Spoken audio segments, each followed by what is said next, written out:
Olá, ouvinte. Eu sou o professor Afonso.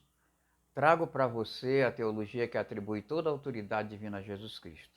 Essa teologia ela tem como finalidade de soterrar marcos, aqueles marcos que o processo civilizatório da humanidade, contido no 71º capítulo, mais o Evangelho de Jesus Cristo, nos deram. Então, esses marcos, esses caminhos, aquilo que faz com que o cristianismo seja o caminho, a grande maioria desses marcos foram soterrados pela teologia paulina, que não é paulina, foi Nero com seus assessores, que adulteraram as cartas aos Romanos, 1º e 2º aos Coríntios e aos Gálatas. E depois, obviamente, também o Apocalipse. Eles introduziram uma parte muito grande no Apocalipse, bem no meio do Apocalipse, no meio não, já no final quase. Colocaram uma parte muito grande, aquilo que vai de 8:1 a 19:3, aquilo tudo é edição. Aquilo tudo são ameaças aos cristãos que tentarem se libertar de toda e qualquer loucura que haja na soterração de marcos cristãos contidos nas cartas do apóstolo Paulo.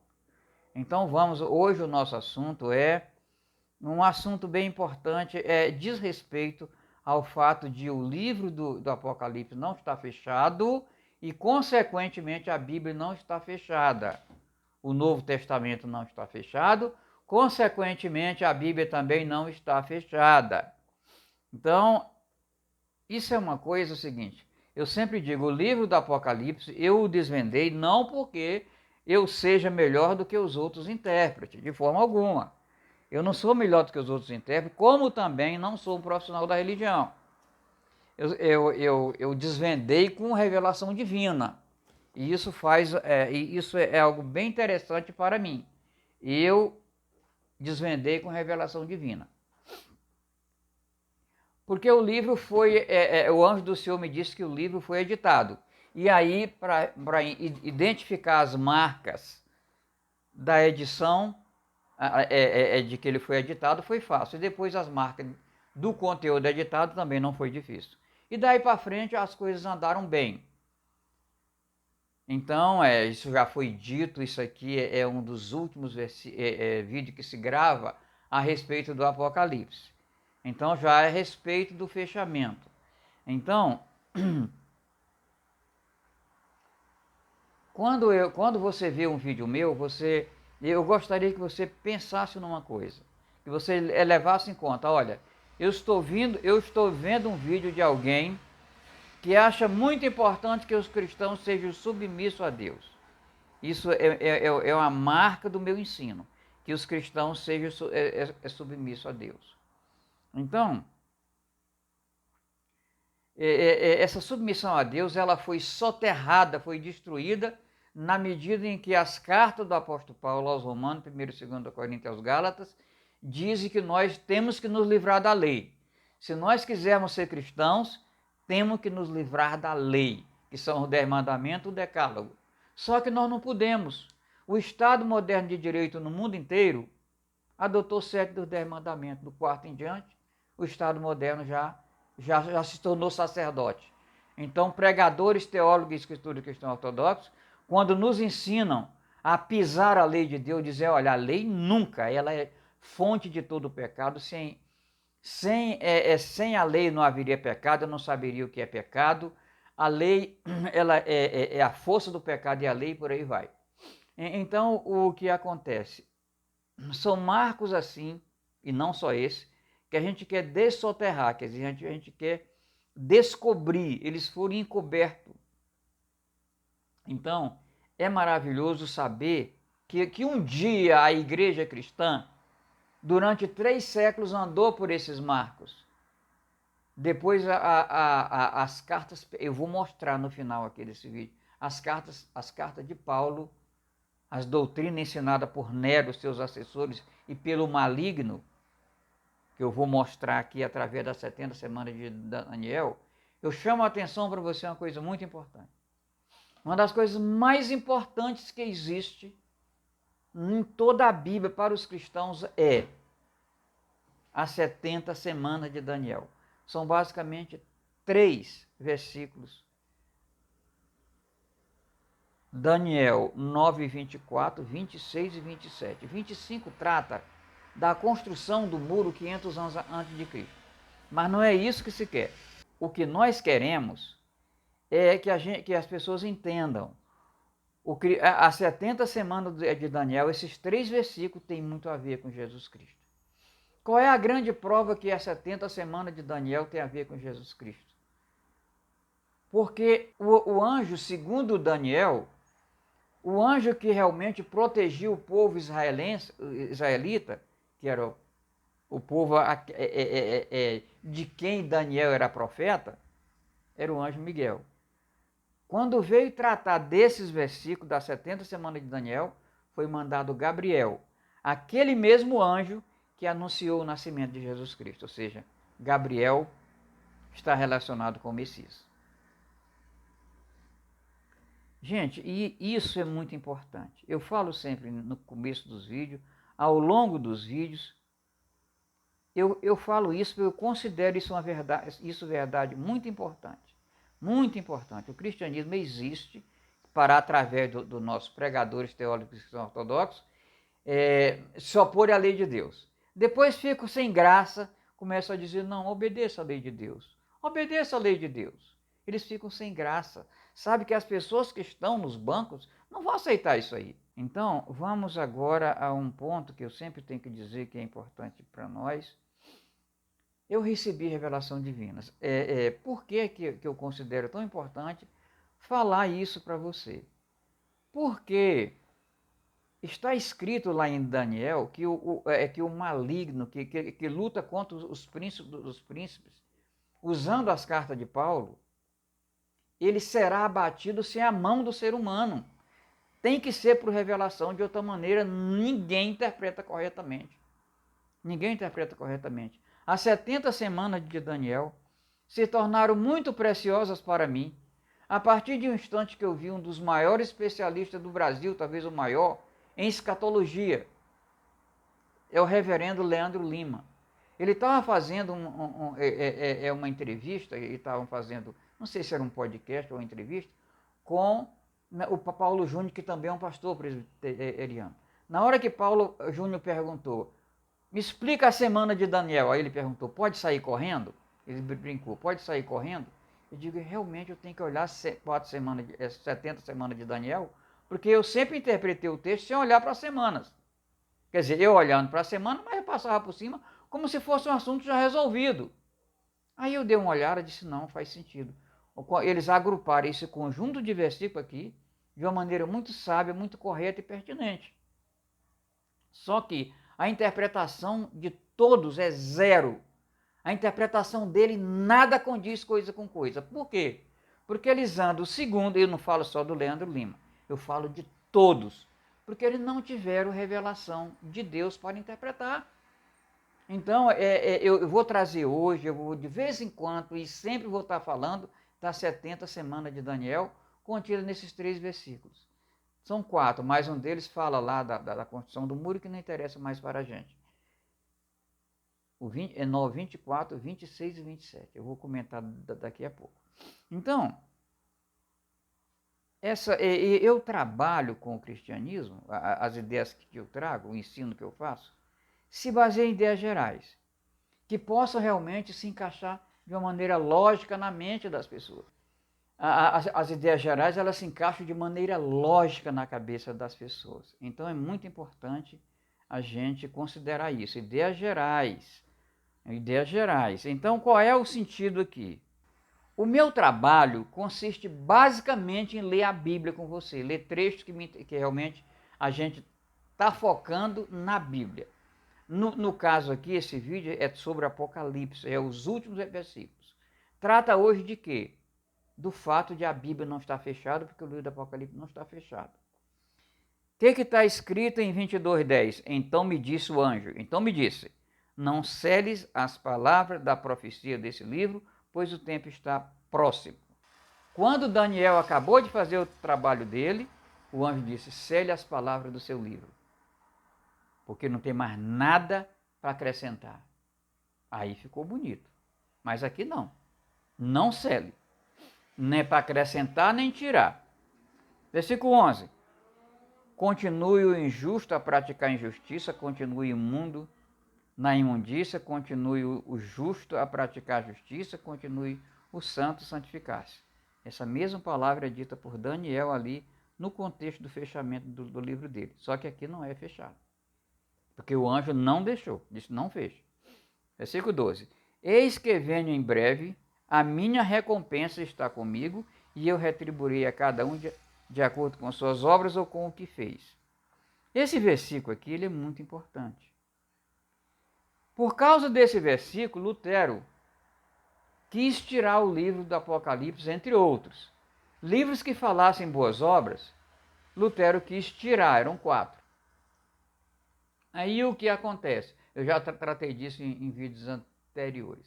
Ele queria tirar porque Lutero, segundo a reforma, com base nas cartas de Paulo, não admite boas obras.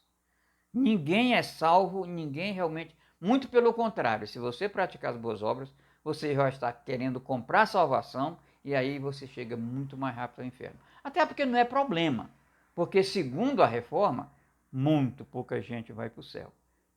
Os pregadores dizem, olha, Deus salva alguns. E olha, ninguém sabe qual o critério, mas ele salva alguns. O resto vai para o inferno. Então, em Apocalipse 5, 11, 12, diz que foram para o céu e estão lá bilhões de bilhões. Eu não sei de onde as cartas de Paulo tiraram esse conceito e os paulinos tiraram esse conceito.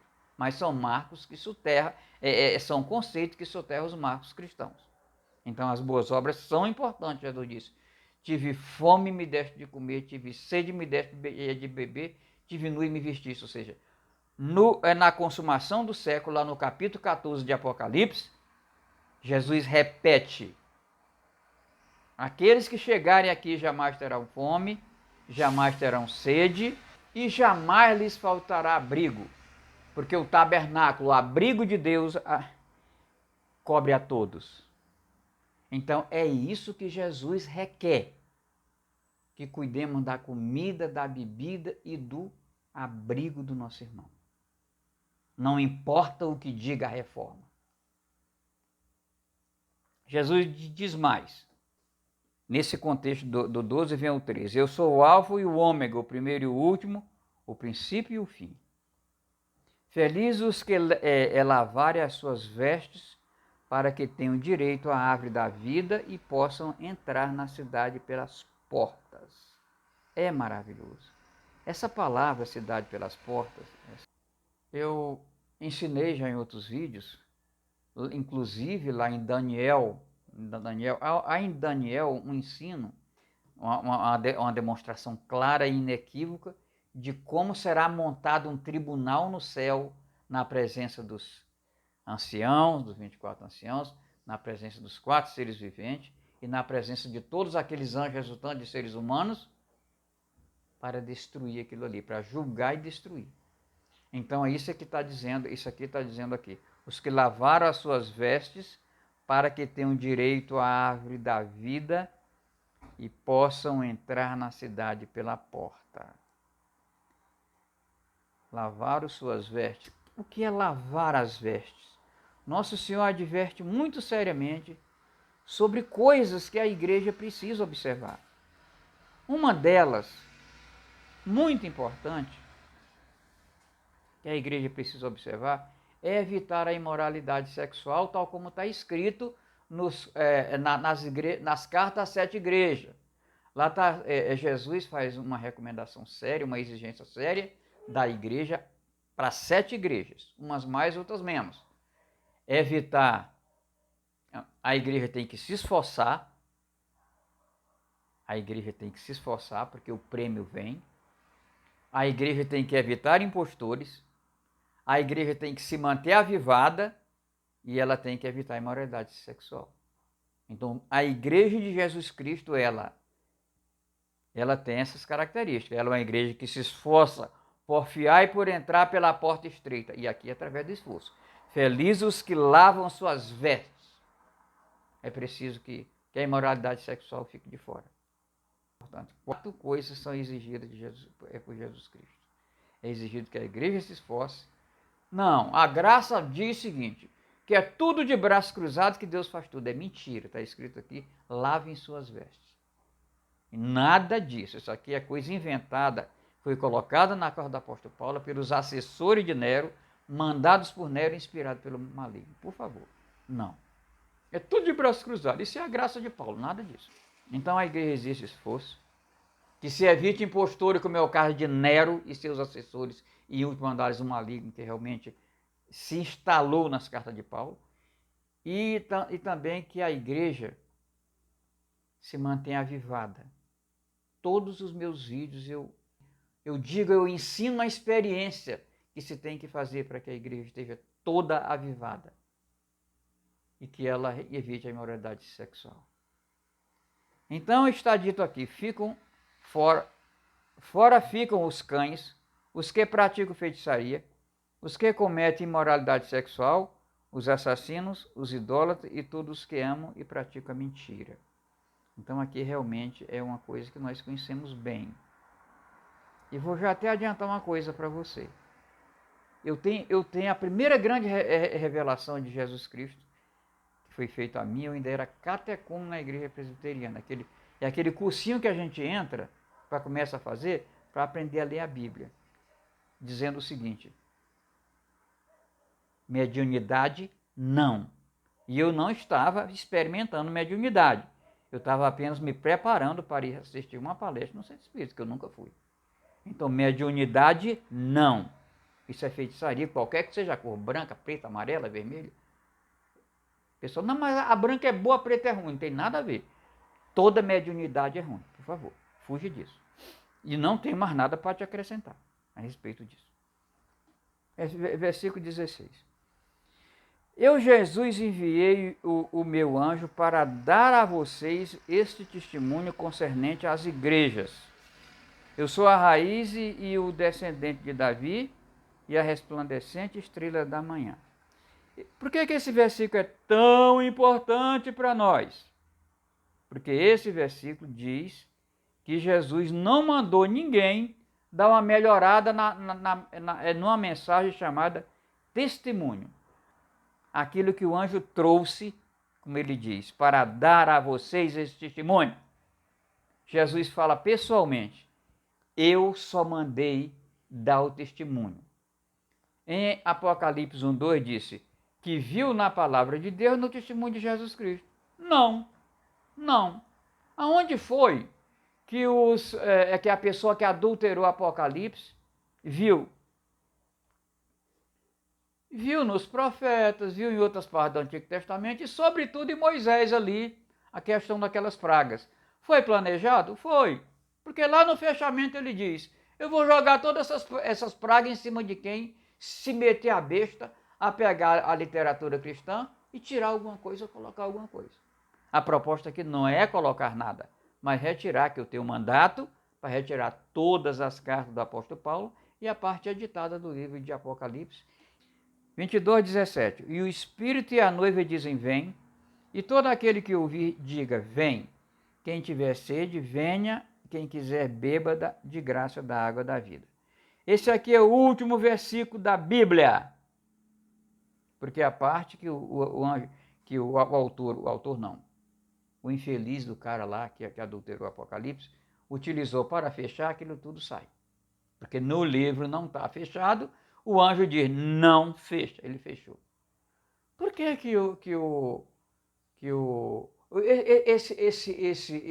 esse livro, Apocalipse, ele sempre foi o patinho feio? Por não entender, ninguém queria saber dele. Por que ele sobreviveu? Porque Deus é Deus. O que a gente está percebendo aqui, depois que olha para Apocalipse, com a revelação divina? É que malandro demais se atrapalha. Olha, o que ele fez? Lá no comecinho, nos 2 primeiros versículos, ele teve cuidado de dizer, olha, o autor pesquisou na Bíblia e deu uma melhorada no testemunho de Jesus Cristo. Lá na frente, aqui onde eu estou falando para você, que é o final da Bíblia, no finalzinho mesmo, no finalzinho como Jesus, no penúltimo versículo ele diz, olha, não, aqui ninguém me melhora e acabou. Eu só trouxe o testemunho e acabou. Mas com que propósito? Propósito mau, ele fez isso. vamos agora entender uma coisa. Esse versículo é o mais missionário que você possa imaginar em relação ao livro do Apocalipse. É o último versículo da Bíblia. Ele é muito missionário.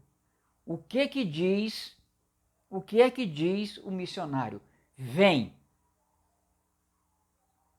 Vem. Aquele que ouvir, diga vem. Então você é missionário. Mas a melhor maneira de vir é viver a experiência cristã, que eu vou te explicar logo mais. E explico em todos os vídeos. Então é maravilhoso que estamos no último versículo da Bíblia. Eu utilizo um método de perguntas e respostas. A primeira pergunta é essa. Por que nem os cristãos, nem os seus críticos, como os ateus, enxergam que o livro do Apocalipse foi fechado por conta do autor? Ou seja, os ateus eles descobrem coisas que os cristãos nem veem. Mas eles leem a Bíblia com tanta vontade de achar erro que impressiona. Olha isso aqui, eles não viram. Por que eles não viram? Disseram, gente, vocês são um bando de bobos. Vocês estão levando em conta o livro do Apocalipse como tendo sido fechado, quando não foi. Não precisaria nem entrar naquele detalhe de que 8:2 a 19:3 é tudo para ir para o lixo. Não precisa dizer isso não. Bastava dizer, olha, vocês são muito bobos, o livro do Apocalipse não está fechado. E dar aquela risada. Nem fizeram isso. Por quê? Porque os seres humanos precisam de uma prova material de que Jesus Cristo é Deus, de Deus, substância de Deus, como afirma o credo niceno, e não um espírito humano que buscou mérito junto a Deus e acabou conquistando mérito suficiente para salvar toda a humanidade. Jesus nunca buscou mérito junto de Deus, porque ele veio pronto. Aqui vale a pena tratar um pouquinho do Espírito de Jesus Cristo. O Espírito de Jesus Cristo foi uma porção do Espírito Santo, que só tem, Jesus disse que Deus é Espírito, uma porção do Espírito Santo atribuída a um ser humano, no caso de Jesus, com poder suficiente para nos trazer a graça, a verdade e confirmar a lei, conforme João 1,17. Então, o que acontece? Jesus já chegou pronto. Aquela história de que Jesus é um espírito humano é coisa de Paulino. Não vá por aí. Jesus é um espírito humano que saiu conquistando muitos méritos, aí conquistou tanto, mas tanto mérito. Isso está escrito, inclusive, ali no comecinho de Romanos. Ele conquistou tanto mérito que Deus ressuscitou em carne e osso. E ele também, os méritos dele foram tanto, que ele teve o poder de ressuscitar toda a humanidade, se quisesse. Se realmente, não sei os critérios de Paulo. Mas assim, Paulo não. Nero. Ele conseguiu tanto mérito junto a Deus que ele poderia salvar toda a humanidade. Esse ser humano fez isso. Não! Jesus, o Espírito de Jesus Cristo é uma porção do Espírito Santo atribuída a um ser humano com poder suficiente para nos trazer a graça, a verdade e confirmar a lei conforme João 1,17. Mas vamos prestar atenção nisso aqui. Tem desdobramento muito importante que eu vou mostrar para você. Não vai demorar muito ainda nesse contexto aqui. Agora vamos fazer uma pequena referência às 70 semanas de Daniel. Quem foi que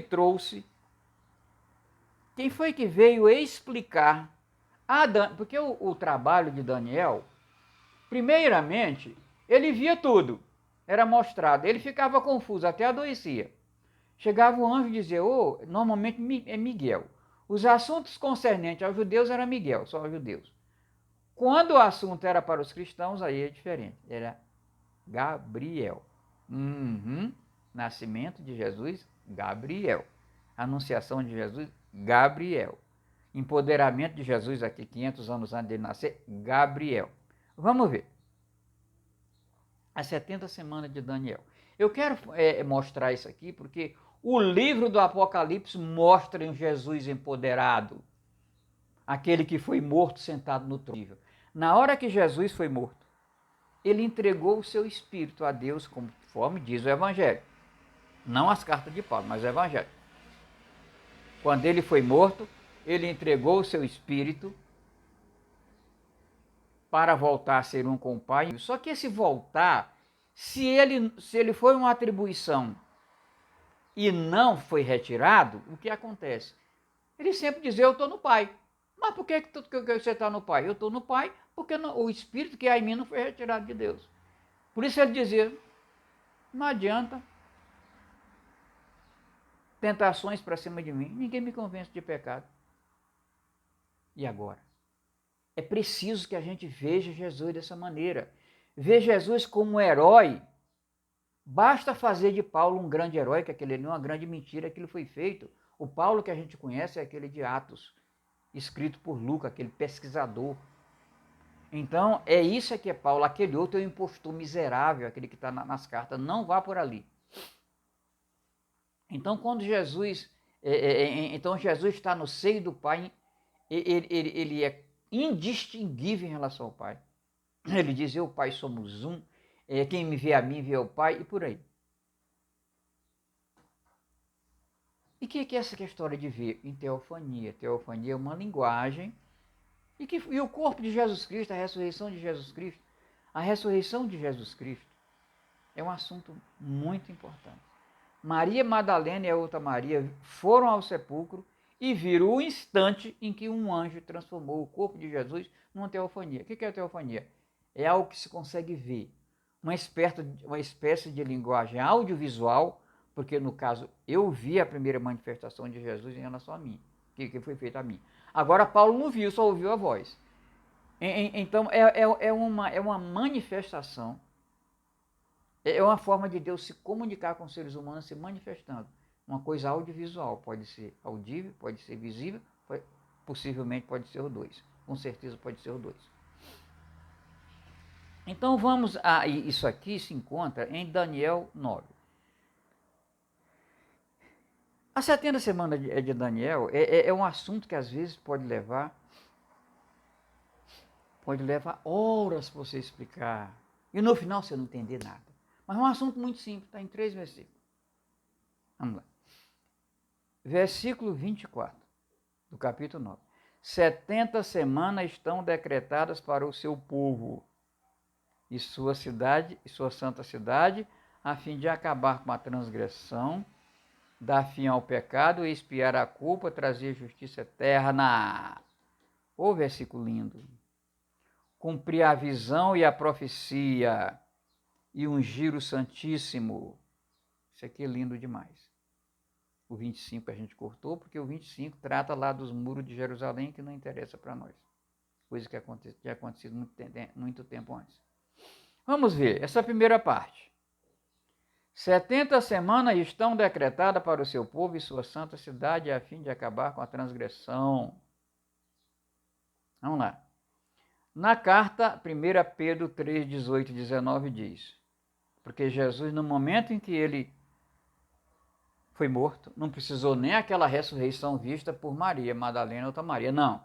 Naquele mesmo instante ele foi ao seio de Abraão, que é um local espiritual onde estavam todos os mortos, de todas as pessoas, os bilhões daquelas pessoas que em todo o planeta aprenderam com Deus.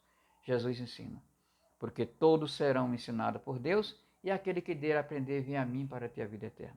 Então aí não tem conversa. Aprendeu com Deus nos seus momentos de ensino? Está perfeito. Se conheceu a Bíblia, se não conheceu, se já ouviu o nome de Jesus, se não ouviu, isso aqui para toda a eternidade desde Adão. Então ele foi lá e havia aqueles espíritos que eles não estavam mais livres para praticar pecados, mas porque eles já haviam morrido. Mas sobre essas pessoas ainda havia o sentido de transgressão, de pecado, de culpa. Então, eles não haviam sido eles não haviam ouvido a voz de Jesus, nem sido lavados no sangue do Cordeiro, porque Jesus não havia sido morto ainda. Então, Jesus, ao ser morto, ele foi ao seio de Abraão e fez tudo isso. Pois também o Cristo sofreu pelos pecados uma vez por todas, o justo pelo injusto, para conduzir-nos a Deus. Ele foi morto no corpo, mas vivificado pelo Espírito, no qual também foi e pregou aos espíritos em prisão. Que prisão era essa? eram os espíritos dos mortos justos que tinham ouvido que Deus ensinou, mas não tinha sido lavado pelo sangue do Cordeiro, que o Cordeiro não tinha sido imolado ainda. Então essas pessoas foram levadas para o céu, conforme descrito em Apocalipse 5, 11 e 12. Então veio cumprir a profecia de Daniel e ungiu o Santíssimo. Então vejamos o que quer dizer isso. Depois que Jesus foi morto, aqui ele é chamado de Santíssimo. Esse lado aqui é muito importante, muito importante. E ungir o Santíssimo. Quer dizer, um dos trabalhos que realmente, depois das 70 semanas, Jesus teria que ser ungido com poder. Ele teria que dizer o seguinte: esse Jesus, Cordeiro de Deus, o Cordeiro que foi morto, esse Jesus que foi morto, pregado numa cruz, da maneira mais da maneira mais vergonhosa possível. Esse Jesus, ele foi morto, mas ele, como Cordeiro de Deus que tira o pecado do mundo, que o mundão do sábio entendido não aceita. O que é ungir o Santíssimo? Você imagina se Jesus Cristo foi morto, foi sepultado por um homem piedoso chamado José de Arimateia, numa cova nova, e ficou lá. 3 dias depois ele aparece a seus discípulos ressurreto em teofania. Aí você diz: olha, mas essa teofania permitiu que Tomé verificasse lá a chaga, se realmente, e a chaga era realmente verdadeira. Ele alguém pegou e disse: olha, pega no meu braço, eu tenho pele, eu tenho tudo. Aquilo ali é uma maneira de se comunicar com as pessoas. Os anjos que apareciam para Abraão até comiam. Então vamos. E ungiu o Santíssimo. Aí Jesus se apresenta, a ele como teofania por 40 dias.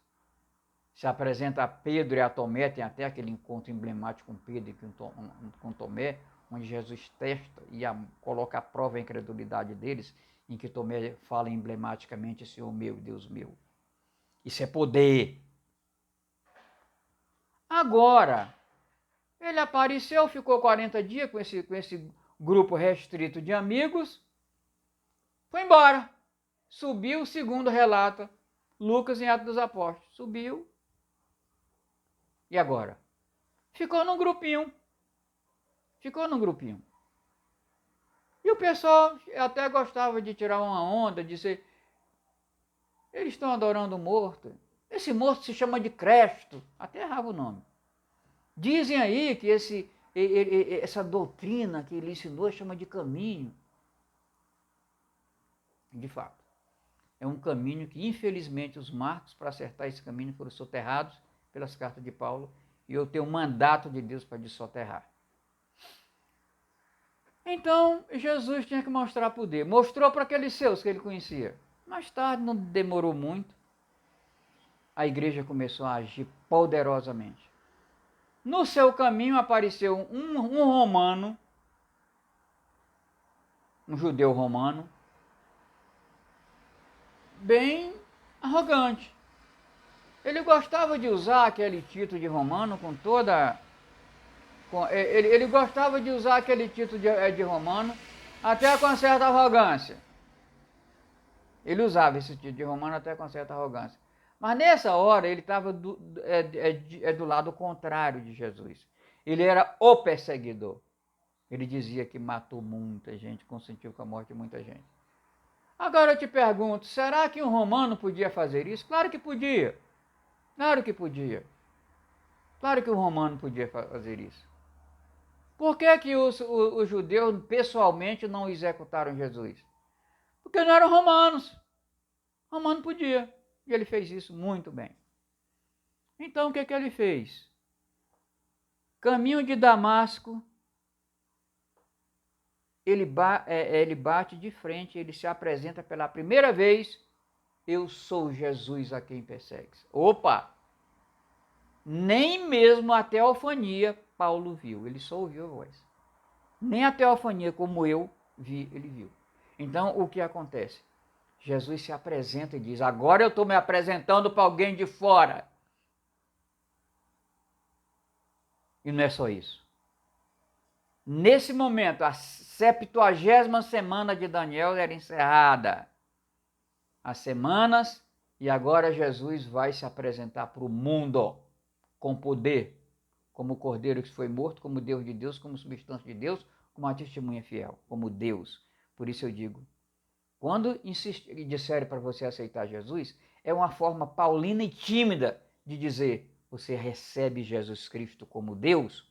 Por quê? Porque o Espírito dele foi uma porção do Espírito Santo, a essência de Deus, com poder suficiente para nos trazer, atribuído ao ser humano, com poder suficiente para nos trazer a graça, a verdade e confirmar a lei.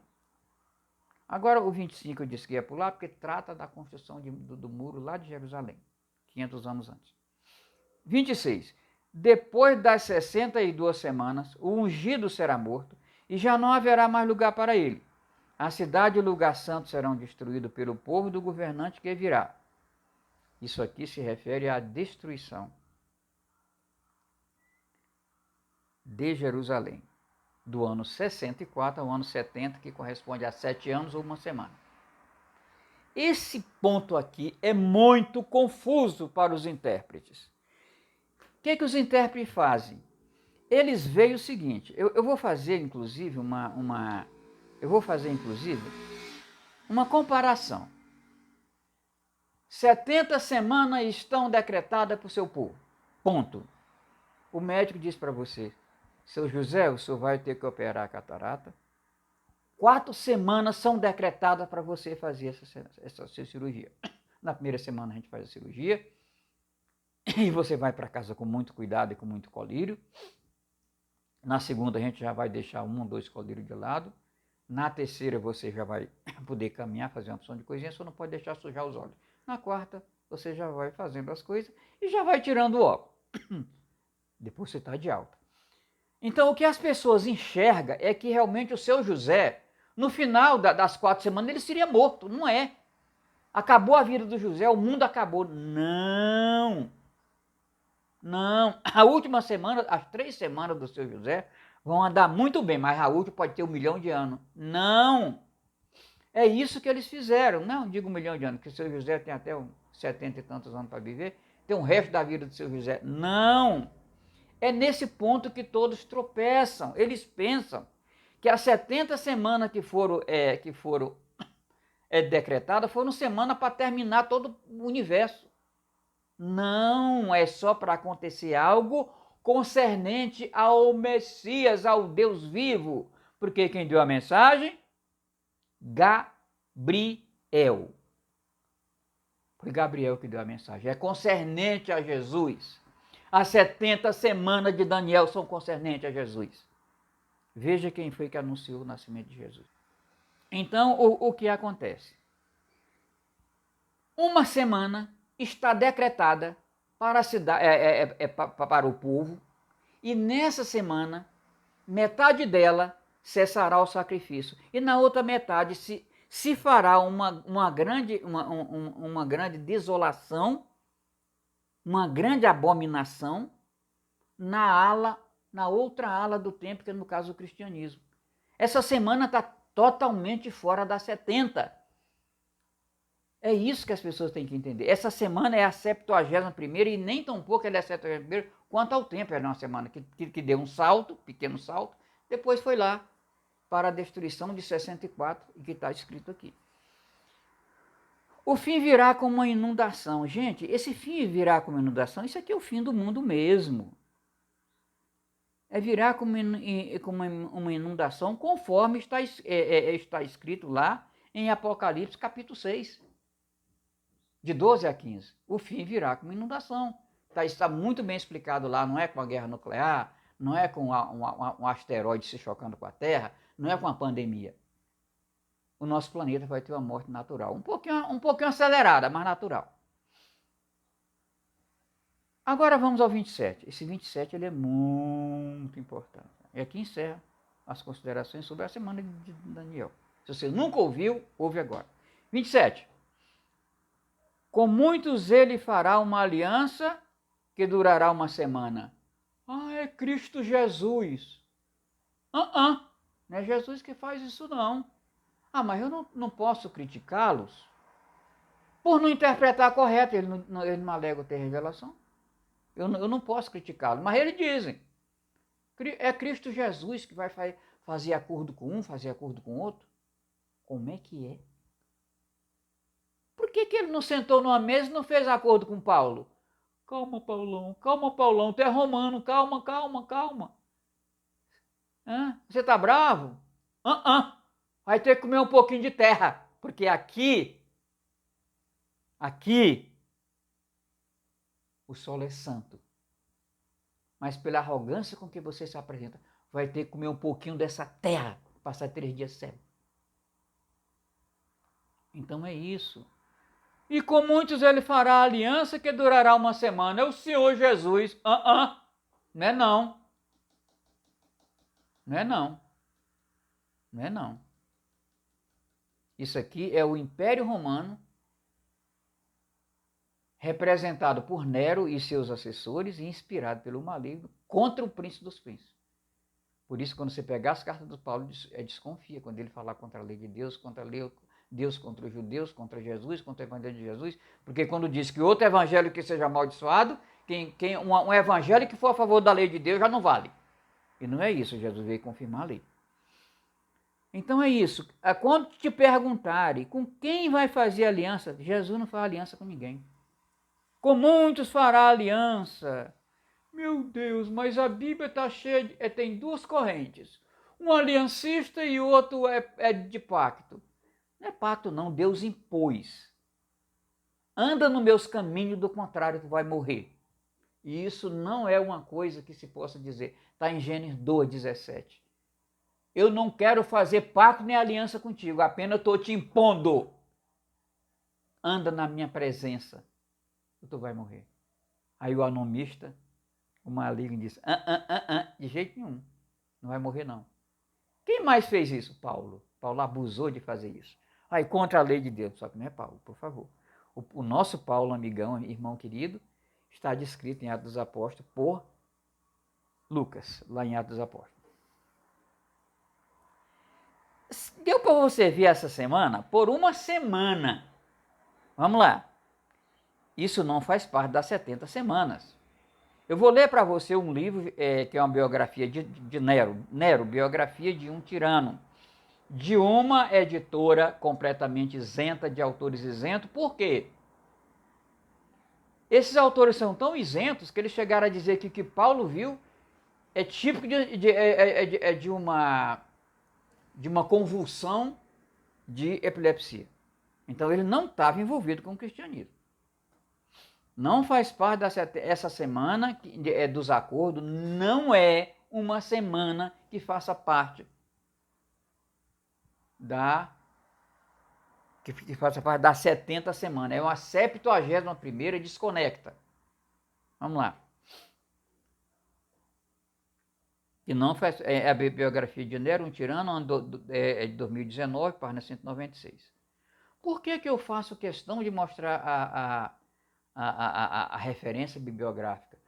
Porque eu estou trabalhando com revelação divina. Você não é obrigado a acreditar. Mas aqui estão as provas materiais. Aí já é outra história. No ano 64, Gércio Floro substituiu Lucéio Albino e tornou-se governador da província da Judéia. Gércio gabava-se das abominações que cometia contra o povo, como se tivesse sido designado algoz dos delinquentes. Não recusava diante de qualquer roubo ou atrocidade.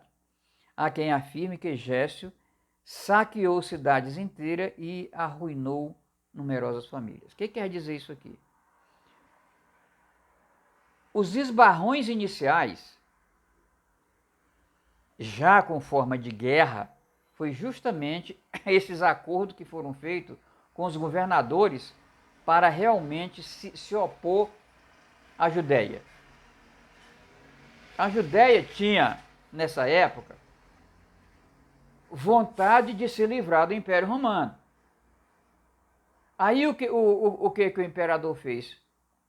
fez acordo com muitos para destruir a Judéia e conseguiu. É isso aí que faz. O Senhor Jesus, nada disso. É Nero. Olha aqui, no meio dessa semana que está fora das 70, ele, Império Romano, não é Jesus não é o Senhor Jesus do pessoal não, dará fim. Eu não acho que Jesus não seja Senhor, mas muitas vezes quando me vem com aquela história de Senhor Jesus e Cristo Jesus, quero dizer Nero. No meio da semana, ele, Nero, representando o Império Romano e do Maligno, dará fim ao sacrifício e à oferta, ou seja, no templo dos judeus. Numa ala do templo, no cristianismo, será colocado o sacrilégio terrível, que quer dizer o seguinte: essa ala é o cristianismo, é o cristianismo que está surgindo. Será colocado um sacrilégio terrível. O que é esse sacrilégio? É a pessoa dizer, eu vou te dizer como é que foi que esse sacrilégio aconteceu. O apóstolo Paulo escreveu 4 cartas aos Romanos, 1ª e 2ª aos Coríntios e aos Gálatas. Essa era, lá pelo ano 58 ela começou a surgir. O que é que está escrito aqui? O Messias será morto e já não haverá lugar para ele. Já não haverá lugar para ele. Ou seja, quando encerrou as 70 semanas, justamente o evento que causou essa semana, ali foi selecionado alguém que, como ninguém, ensinou a submissão a Deus segundo o Atos dos Apóstolos, que foi o apóstolo Paulo. Mas esse mesmo homem foi usado por Nero, pelos seus assessores e pelo maligno, para sentar no lugar santo. Quem está sentado no lugar santo que pertence a Jesus é Paulo. Paulo, e vem um sono. Não adianta lutar, porque contra Nero, seus assessores e contra o maligno, a mão humana não pode nada. É preciso ser a mão de Deus por meio de revelações. Aí diz mais, até que sobre ele, Império Romano, Nero, seus sucessores e o maligno, sobre ele o fim que ele está decretado, até que chegue sobre ele o fim que lhe está decretado. Uma hora, as cartas do apóstolo Paulo e o Apocalipse, que é a parte editada do Apocalipse, vai ter que ser descartado e Jesus vai sentar no lugar santo. O que é o lugar santíssimo dos cristãos? É o Evangelho, é o Novo Testamento. Mas quem está sentado é Paulo. Mas foi Paulo mesmo? Não. Ali, Paulo foi posto no lugar de Nero, seus assessores e do maligno. Por quê? A maior violação feita na Bíblia está no capítulo 3 de Gênesis, quando o maligno diz, não, tu pode comer do fruto que está no meio do jardim, que eu garanto, tu não vai morrer. É disso que trata as cartas do apóstolo Paulo, essas 4. 1ª e 2ª, Romanos, 1ª e 2ª aos Coríntios e aos Gálatas. Trata exatamente disso. A lei de Deus nunca, jamais. Se você estiver em Cristo Jesus, nunca que você vai estar sujeito à lei. Nunca o mandamento. Aí vem os pregadores e dizem, não, trata-se de comida e de bebida. Eu vou te dar um exemplo. E de costume e de festa. Eu vou te dar um exemplo. Lê lá depois, aos Romanos, capítulo 7. No capítulo 7 até o 13, Paulo continua aquela sua mesma narrativa de arrebentar com a lei. Do 13 ao 26, ele diz, a lei é santa. Eu sou escravo da lei. Eu amo a lei, eu adoro a lei. Eu é que sou um miserável, desafortunado, o homem que sou. O bem que quero não faço, mais mal que eu não quero isso faço. Oi! Agora ficou bom. Aí é Paulo. Mas a narrativa completa, exceto por esse trecho que não é pequeno, do capítulo 7, quer dizer, de 7 até mais ou menos 12 ou 13, ele malha a lei, depois ele interrompe, depois ele continua. Ou seja, será que as pessoas não veem que a maior violação que se fez no Antigo Testamento foi naquele mito sagrado maravilhoso, núcleo duro do mito sagrado? Mas os cristãos dizem, os pregadores dizem que não tem mito não. Vamos lá. A maior de todas as violações foi dizer, não, você não tem problema. Se livre da lei de Deus, não viva sob a lei de Deus, debaixo da lei de Deus, que eu te garanto que você não vai morrer. Foi o maligno que fez isso. E quem fez isso nas cartas de Paulo? O mesmo autor. Ah, mas eu já estou tão acostumado com elas. É outra história. Eu não estou te dizendo que tu vai para o inferno porque crê nas cartas de Paulo de jeito nenhum. Porque as pessoas, no máximo, vão ser consideradas descuidadas, conforme está aqui no livro, vão ser consideradas descuidadas ou ainda que confiaram em quem não devia. Mas não tem um julgamento. E eu não tenho nada para te dizer. Quer continuar crendo nas cartas de Paulo? Mas Deus deu o exemplo de que a igreja, que o ensino dele é maravilhoso. Durante 300 anos, apesar das cartas de Paulo, tá correndo em paralelo. A igreja cristã mostrou que tem poder.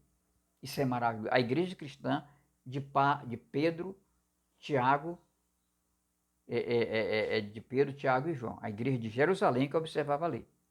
Eles ficaram polvorosa quando eles viram que as cartas de Paulo foram adulteradas. E registraram lá. Agora, por que Deus teria feito isso?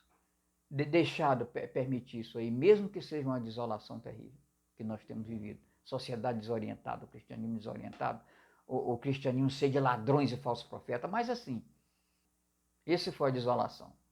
Mas empodera Jesus. Ele dá fim ao pecado. Olha que coisa maravilhosa, fantástica, linda. O que Jesus faz? Acabar com a transgressão, dar fim ao pecado e expiar a culpa e trazer a justiça eterna. Isso não é pouco não. Encheu o céu lá com bilhões de pessoas. Maravilhoso Deus. Aí eu te pergunto, o Messias será morto e já não haverá mais lugar para ele. Esse tirar Jesus do seu santo lugar, para que isso seja ocupado por Paulo, tem uma vantagem. Tem uma vantagem. Nos mostrar de maneira histórica, profética e bíblica que Jesus Cristo é quem diz que ele é Deus de Deus, substância de Deus, gerado, não criado. Isso é maravilhoso. Aí, como é que é isso? Deus é maravilhoso. Vamos pensar num fruto que todo mundo conhece bem no Brasil e no mundo, a manga. Uma manga começa a crescer e você não pode nem usar aquela manga, porque se você der uma dentada nela, ela é muito azeda. Mas vai chegar uma hora que vai ser liberado por Deus, que tudo é Deus que criou, um hormônio que ela fica bonitinha e a gente pode até distinguir em relação às outras, ela fica amarelinha. Exala um cheiro e um gosto e um doce maravilhoso. Na hora certinha. E ainda um hormônio ainda permite que ela se desgrude do galho e caia. É isso. Agora nós temos uma prova bíblica, profética, histórica, de que Jesus é esse que fez todas essas maravilhas, em que se inclui de uma maneira linda, linda, linda, acabar com a transgressão, dar fim ao pecado, expiar a culpa e trazer a justiça eterna, inaugurar o reino de Deus. Veja os vídeos a respeito do Apocalipse, tem muita coisa boa para você aprender. Apocalipse é um livro lindo, lindo, lindo, maravilhoso. Aqueles quebra-quebra tudo eu joguei fora.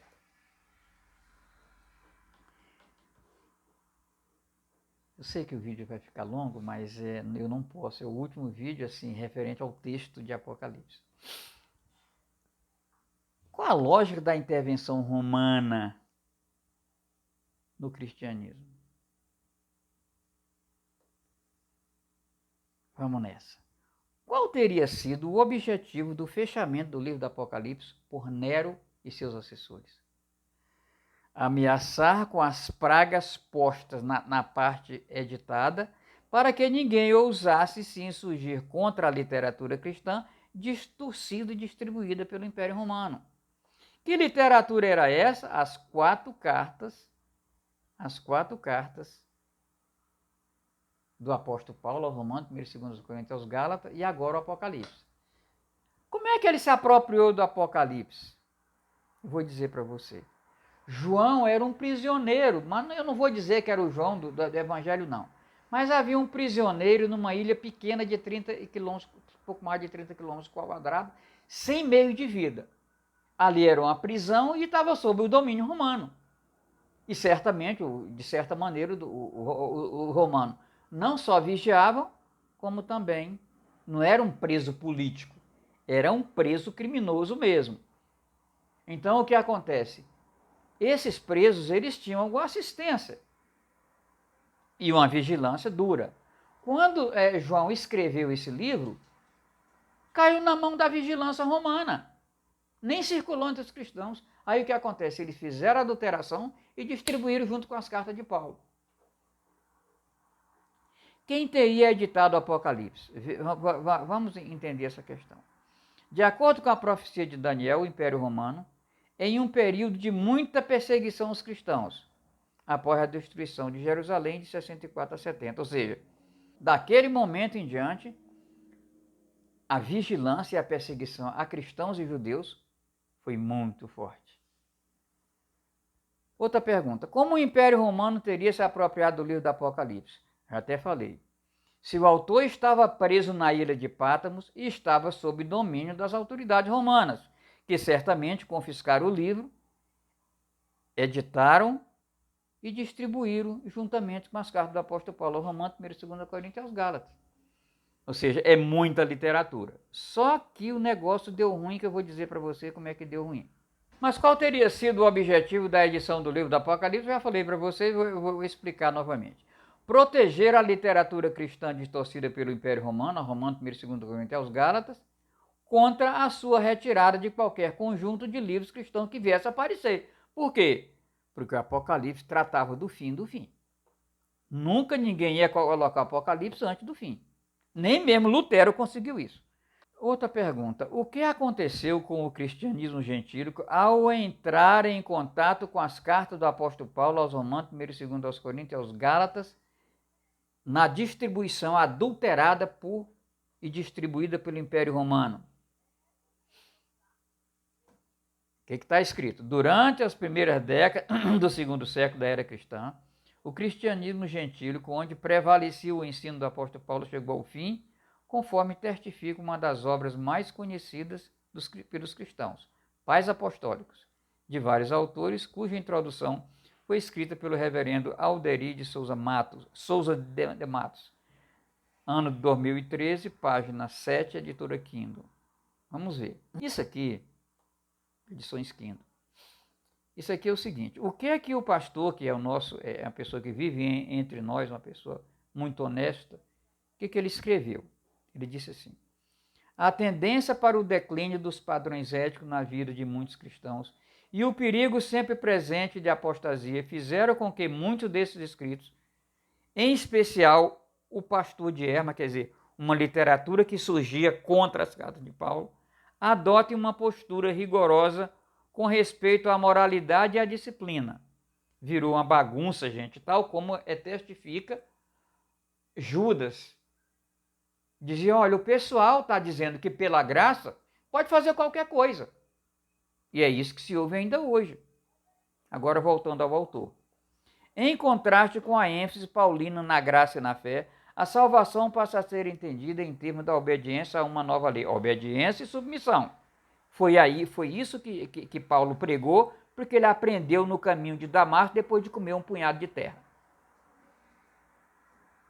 Ela não mais é vista como uma dádiva graciosa de Deus, mas como fruto do esforço da obediência dos cristãos, refletindo um entendimento legalista e moralista da vida cristã. Amém. Eu já disse para vocês que, segundo Jesus ensina lá as igrejas, toda igreja tem que se esforçar para obedecer, e obedecer muito.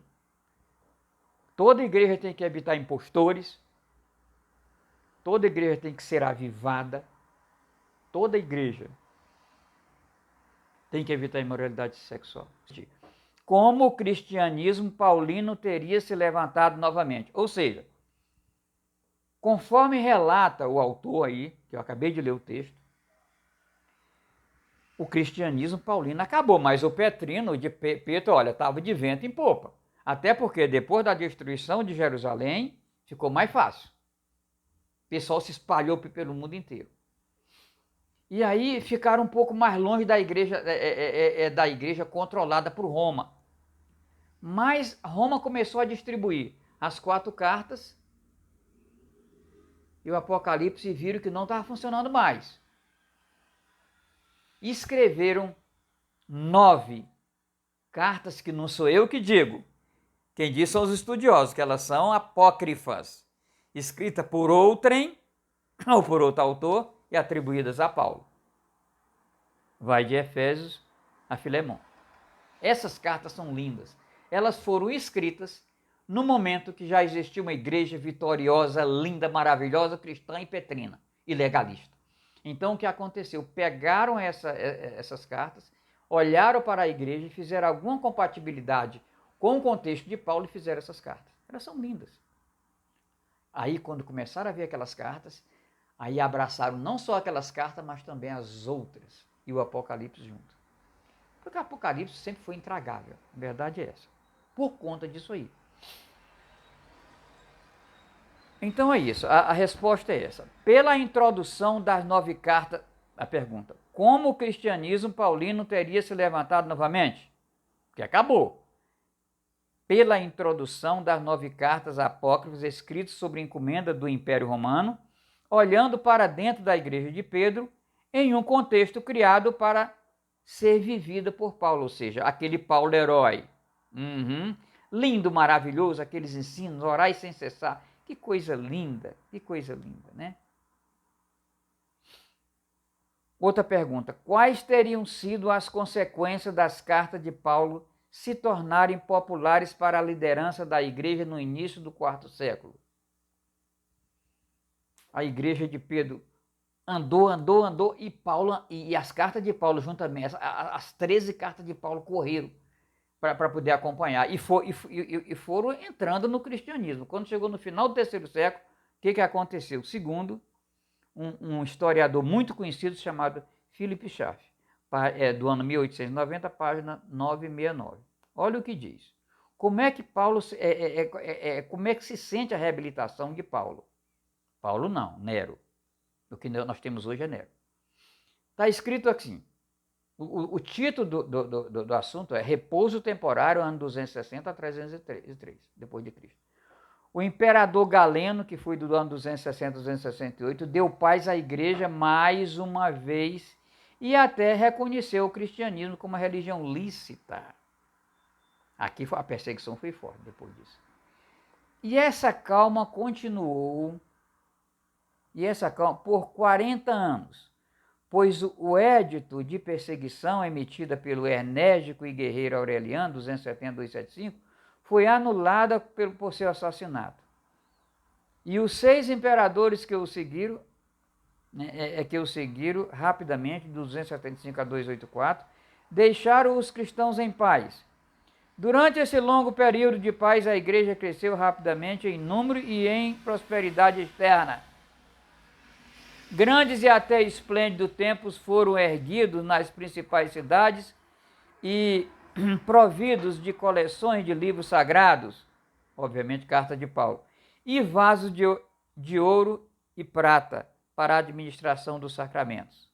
Mas na mesma proporção a disciplina relaxou, as brigas, as intrigas e as facções aumentaram e o mundanismo invadiu a igreja como uma inundação. Aí aconteceu a grande perseguição, a maior perseguição que o cristianismo já viu em sua vida. Maior e última. Gente, eu não estou brincando, eu tenho revelação divina. Eu estou mostrando isso aqui para vocês, porque realmente eu não digo, não, eu tenho que acreditar nas revelações que aquele falso profeta diz que tem, para poder eu ir nisso aí. Não! Eu não sou um profissional da religião, eu trabalhei minha vida inteira ou com matemática, contabilidade ou com ambas. Não tenho nada a ver com esse negócio. Eu sou curado de câncer, doença cardíaca, cegueira e osteoporose, visivelmente por anjo do Senhor.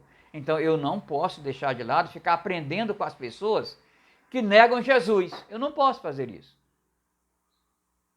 Nunca li uma teologia completa. Não por isso, porque eu acho que tem coisa melhor para fazer, pelo menos para mim. Meu tempo é muito escasso. Então aqui, eu tenho mais uma situação, é uma leitura que vai ser a última.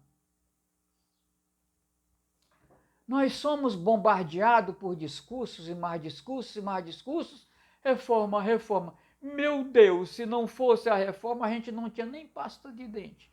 Porque a igreja medieval era tão atrasada. Não, não, nada disso. A reforma representa exatamente a retomada do cristianismo paulino, como ele é. Vamos dar uma olhada? Isso aqui está num livro chamado História da Reforma, de Carta Lindbergh, editora Thomas Nelson do Brasil, edição Kindle, 2017, Rio de Janeiro, 287 a 290. Esse trecho retrata exatamente a situação da igreja do reformador Lutero nos anos que seguiram a reforma. Nos anos seguintes. O texto diz: Lutero estava convencido de que a igreja devia levar a sério suas responsabilidades educacionais e morais. Havia muita imoralidade. Se quisesse ter qualquer credibilidade. A igreja medieval é que era mal. Já reparamos que ele foi motivado a escrever catecismo depois do impacto que teve e de seu desapontamento com o baixo nível da vida cristã, que testemunhou após visitar algumas paróquias após a reforma. Wittenberg, que é a paróquia dele, contudo, também estava desapontando o reformador. O povo deixou de contribuir regularmente com o fundo comum e apoiar financeiramente o clero e as escolas. Lutero passou a vociferar em sermões que as pessoas eram bestas ingratas, indignas do evangelho, e ameaçando chegou a dizer: se não se arrependerem, deixarei de pregar para vocês. A pregação evangélica não estava produzindo o efeito desejado ou o fruto desejado. Muitos abusavam da liberdade cristã e Lutero não queria mais ser pastor de tais porcos, como ele dizia, chegando mesmo a fazer por algum tempo greve, aquilo que ele ameaçou ele fez, de mensagem. Visitas que fez a outras paróquias indicavam problemas semelhantes. Bom, agora eu queria falar para vocês da experiência quando Jesus ensina as 7 igrejas do Apocalipse. Ele diz que a igreja tem que ser avivada. A igreja que não é avivada, ela é uma igreja que ela, como diz aquela palavra, tu pensa que está vivo, mas está morto, tu não és frio nem morno, por isso eu vou te vomitar. Então isso aí não pode acontecer na igreja. Mas o que eu quero falar é referente ao 71º capítulo da Bíblia, que eu chamo de processo civilizatório da humanidade. Lá em Gênesis 28, de 10 a 22, há um relato sobre o nosso pai Jacó. Ele não era um sujeito que procurasse Deus, não, William.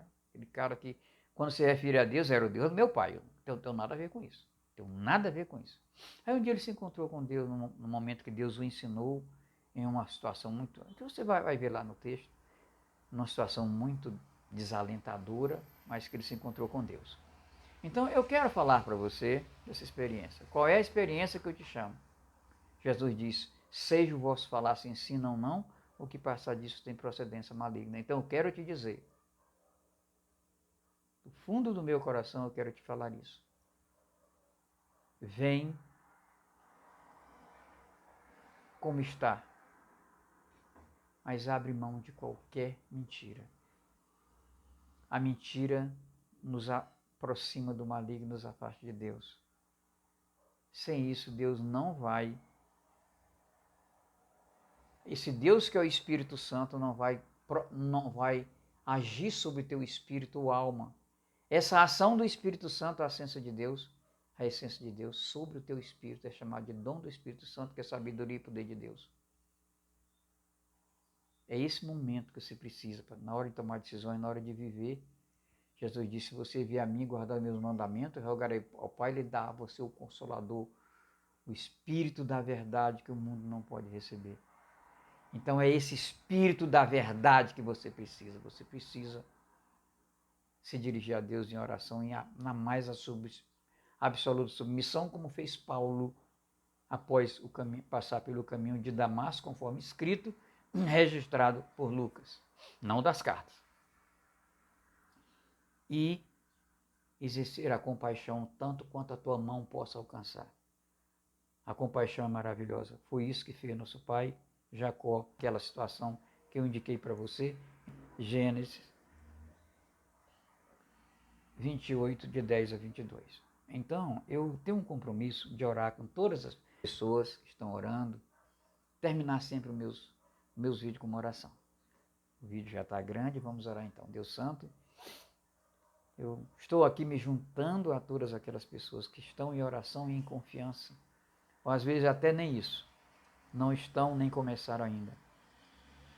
Deus Santo, vem tocar o coração de cada um, para que ele possa apresentar a sua necessidade em oração. Pessoas que estão enfermas e que têm um contexto complicado, Deus, eu sempre prego que a morte para o santo não é uma coisa, não uma catástrofe, mas há contexto que a gente deseja viver, que se for para a tua glória, cura. E aqueles que realmente não têm nenhuma enfermidade, mas a vida não faz o menor sentido, que tu venha falar com eles, que tu venha acordá-los, que tu venha curá-los. Deus Santo, vem tomar conta dos nossos pensamentos, para que possamos pensar e de maneira correta, e que desse pensamento saiam ações e palavras santas. Deus maravilhoso. Eu te convido para que tu venha ao encontro dessas pessoas, sobretudo essas pessoas que estão desorientadas há tanto tempo, com doutrinas tão cruéis ensinadas em nome de Jesus, mas que são terríveis. Deus maravilhoso, me ensina a orar pelo povo, como fez Daniel, e que oremos pelo povo, para que a gente tenha uma vida, nossas vidas colocadas na tua presença, Senhor, e mais pessoas possam se voltar para ti, para que sofram menos, para que sintam a alegria que ninguém pode tirar. É isso que eu te peço em nome de Jesus. Amém.